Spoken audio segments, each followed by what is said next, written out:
1 Samuel capítulo 30.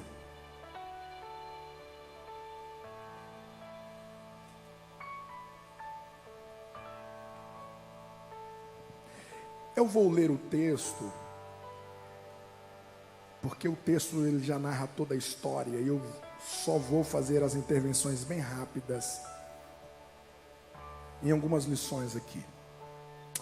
E sucedeu, pois, que chegando Davi e os seus homens ao terceiro dia a Ziglag, já os amalequitas tinham invadido o sul, e Ziglag tinha ferido a Ziglag, tinha queimado a fogo.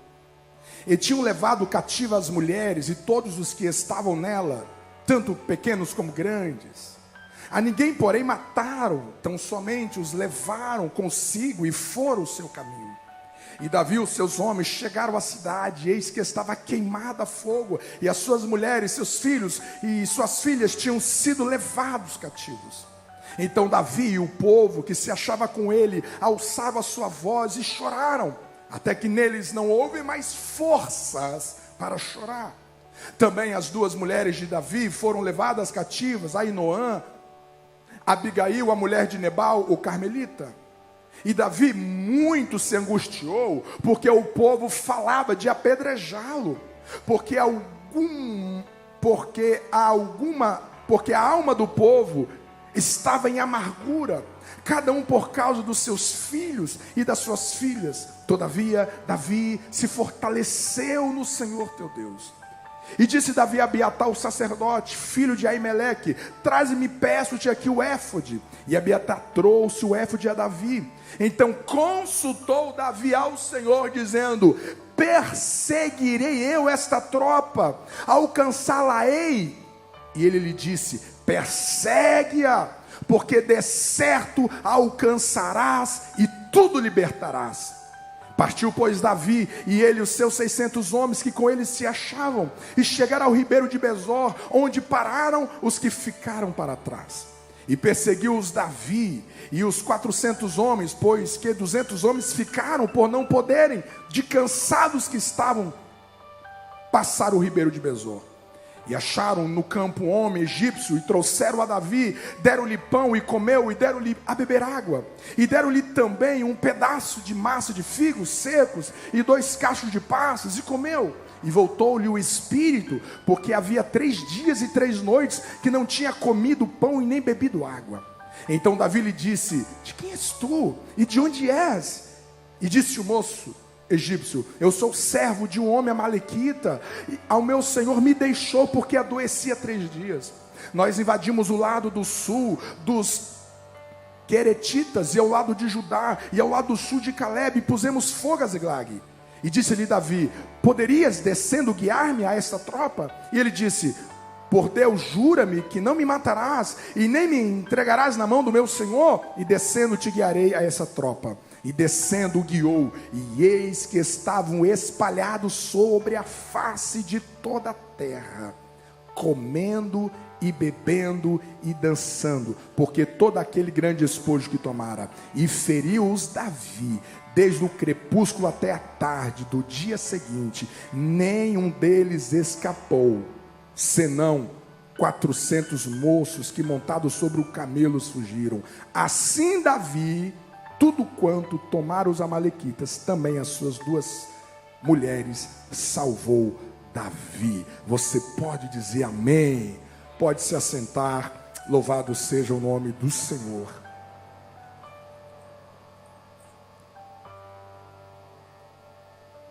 Aonde que estava Davi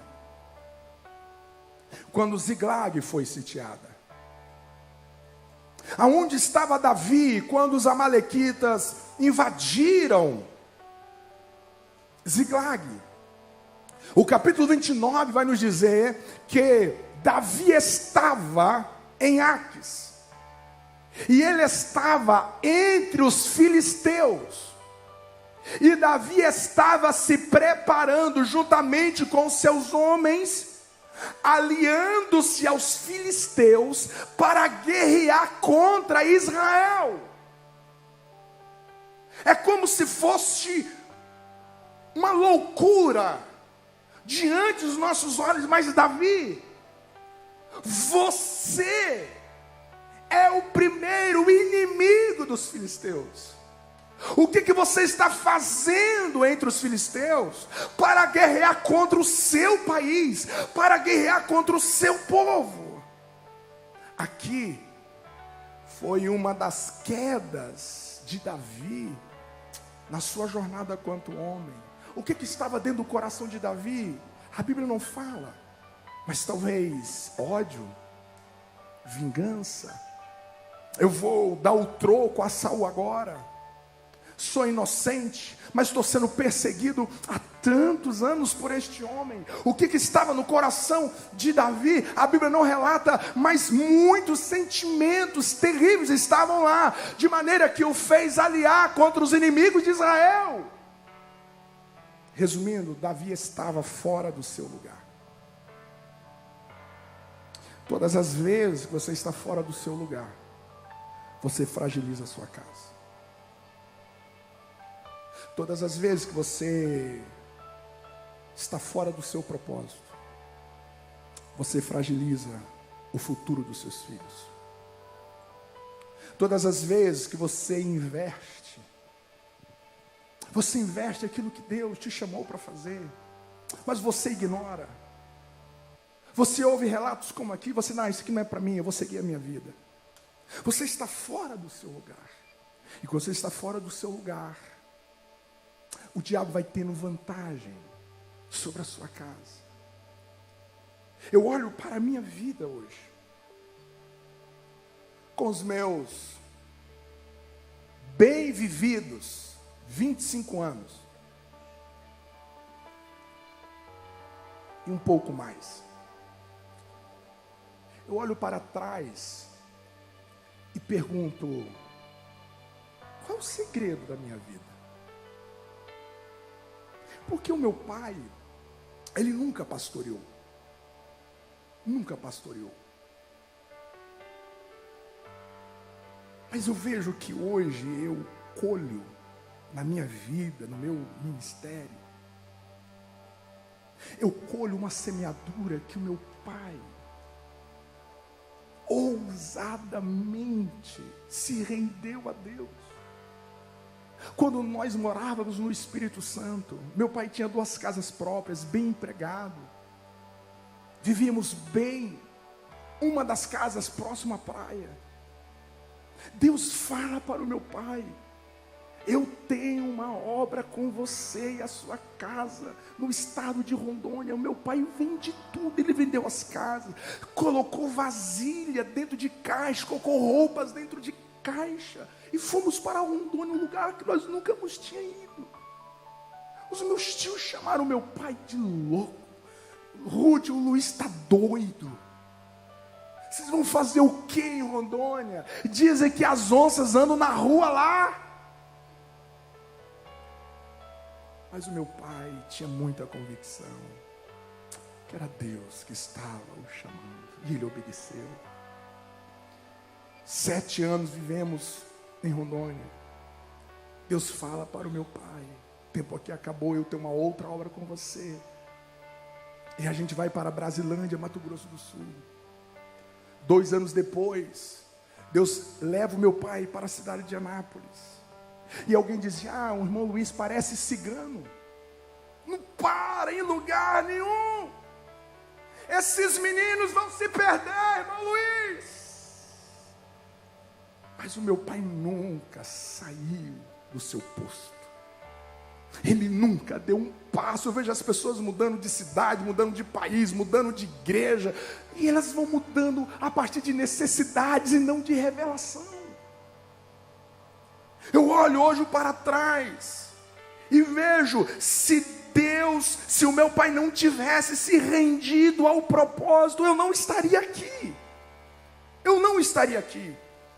Porque em 2013, janeiro de 2013, dezembro de 2012, quando o pastor Nilton conversou comigo no telefone, convidando-nos para cá, eu fui chamar os meus amigos, conversar com eles: olha, estou de mudança para Santa Catarina. 90% deles disseram: você está doido? O que você vai fazer entre os alemães? Eu disse: eu não pareço alemão. Não conhecia ninguém, ninguém me conhecia. numa quinta-feira, dia 13 de janeiro, eu entrava nessa Avenida São Paulo, aproximadamente 16 horas da tarde, dentro de um Clio vermelho, 2 portas, só tinha poltrona e volante. Que Deus o tenha, aquele Clio. E eu pensei, gente, o que eu estou fazendo da minha vida? Sem conhecer ninguém, deixar toda uma base de amizade, de igreja. O que eu estou fazendo? Mas eu sabia que esse era o lugar que Deus estava me plantando. Eu posso ter, gente, eu sou homem, eu posso ter os meus medos. Eu posso ter os meus medos. Eu posso ter as minhas preocupações.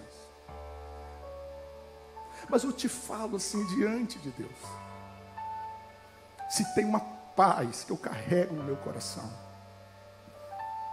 é sobre o futuro do Alejandro e da Alês. Eu tenho tanta paz. Eu sei que o mundo, no aspecto moral, ele vai de mal a pior. Eu sei que quando o Alejandro chegar na faculdade, ele vai encontrar o pior lixo lá. Eu sei disso. Mas eu tenho paz. Eu tenho paz porque eu tenho absoluta certeza que eu estou no lugar que Deus quer que eu esteja. Eu respiro a minha chamada. Eu respiro a minha vocação. E quando você está no lugar que Deus te planta, quando você está fazendo o que é para você fazer, quando você é o que você precisa ser, é como se a mão de Deus dissesse: pode dormir em paz. Eu cuido da sua descendência. Não vai te faltar nada. Vou colocar pessoas no seu caminho para te amar, para te ajudar, para te fortalecer nos seus tempos de crise. Não vai faltar nada. Às vezes nós estamos em busca de segurança, a gente está em busca de tanta coisa. Esse lugar você só vai encontrar no seu propósito.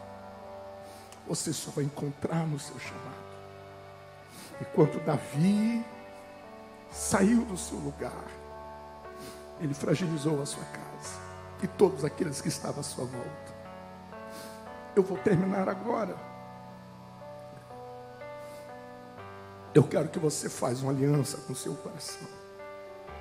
Ninguém, nenhum de vocês que me ouve nessa manhã está vazio diante de Deus. Você tem um dom, você tem um talento. E você precisa colocar isso em ação. Você precisa colocar isso em movimento.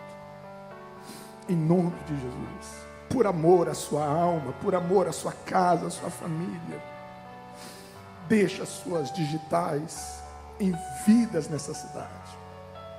Deixa as suas digitais naquilo que está à sua volta. Cumpre o seu chamado, cumpre o seu propósito. Olhe para o seu dinheiro, olhe para a sua empresa e diga: Deus, isso aqui não é meu, isso aqui é nosso. Deus, eu quero ir mais longe do que eu tenho ido, do que eu tenho vivido. Eu quero ir mais longe. E Deus está dizendo: é neste lugar que eu vou cuidar da sua segurança.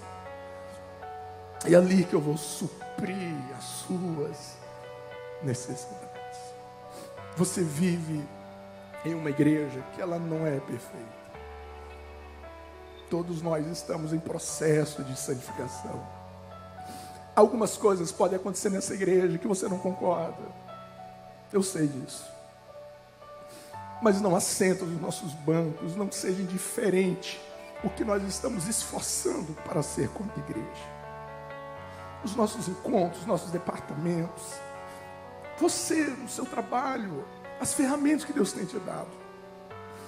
Ora pela nossa igreja, ore pelo nosso povo, ore pelos líderes dos nossos departamentos, que se preparam todas as semanas, todos voluntários.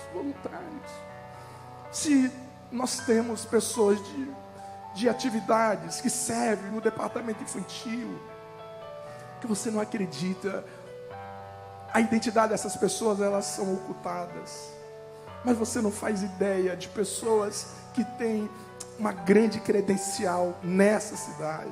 Você não faz ideia o quanto essas pessoas estão servindo aqui, e você pode fazer parte disso. E você pode fazer parte de algo. Você pode tocar pessoas. Você pode deixar as digitais de amor na vida de alguém. É este lugar que Deus quer que você esteja. Em outro momento eu volto nesse texto. Porque quando Davi volta para Ziklag, ele chega diante de Deus e fala: Deus, eu tenho permissão. Eu tenho permissão. E Deus diz: você tem. Eu te dou permissão. E essa era a mensagem de hoje. Eu tenho permissão. Permissão. A sociedade hoje acontece por permissão. Você precisa de permissão para dirigir. Você precisa de permissão para trabalhar. Você precisa de permissão para tudo. A estrutura social funciona com permissões. E Deus está dizendo: Davi, eu te dou permissão. É para libertar, eu te dou permissão. É para restaurar a sua casa, eu te dou permissão. É para impedir a morte, eu te dou permissão. Essa é a minha vontade, Davi. Eu quero isso. Eu te dou permissão para quebrar o cativeiro. Eu te dou permissão. Eu te dou permissão para você falar de mim para aquele colega de trabalho. Eu te dou permissão. Eu te dou permissão para você não desistir de um casamento. Eu te dou permissão disso. Eu te dou. Eu te avalizo, eu te financio, eu te apoio. É salvação de vidas. É curar pessoas. Eu te dou permissão. Vai lá. O céu te valida para isso. Eu te dou permissão. Essa manhã Deus está te dizendo: eu te dou permissão. Para você curar enfermos. Para você expulsar demônios. Para você ganhar alguém para o reino de Deus. Eu te dou permissão. Então pega essa permissão, porque essa é a autoridade que você precisa. E viva 2024 respirando vida, respirando entusiasmo nessa cidade, no seu trabalho. Você tem permissão. Você tem permissão para ser uma pessoa feliz. Você tem permissão para ser uma pessoa alegre. Você tem permissão. Você tem permissão. Você tem permissão.